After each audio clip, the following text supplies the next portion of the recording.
What are you doing to make sure that it improves sport?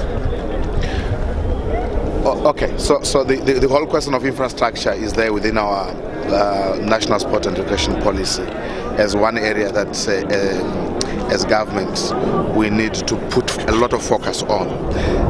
First, the revitalization of the already existing infrastructure that over the years has been allowed to run down.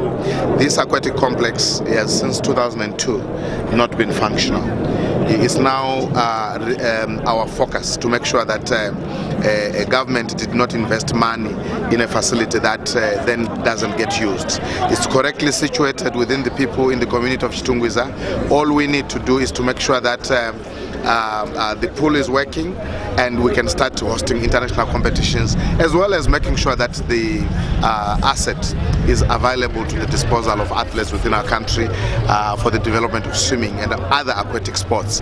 So we take this very, very seriously, and that's why one of the reasons why I'm here to see, to have a look at the infrastructure, to inspect the infrastructure and the asset, and see the extent of hemorrhage as a way of disuse which has happened over the years. So certainly I can assure you that we are with renewed focus. We're going to now attend to the Chitungwiza Aquatic Complex and make sure that it does work and deliver on its intended objectives. Can you give us a time frame that we can expect to see Chitungwiza? No, we can't give you a time frame. Okay, can you ensure the